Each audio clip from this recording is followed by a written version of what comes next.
turn on the scrubber, the screen will light up. This is to change the speed.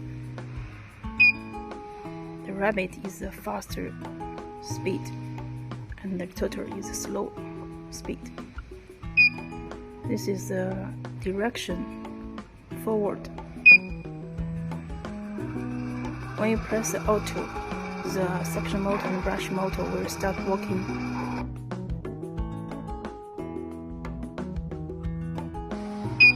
This is can adjust the water flow for the brush at the same time. When you press back up, the motor will stop working.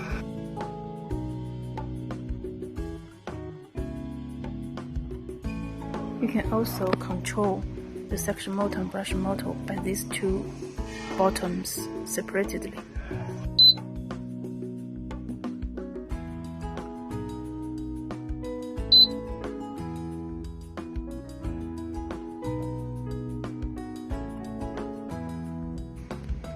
Water pump will start working, and you can use the water gun at the back.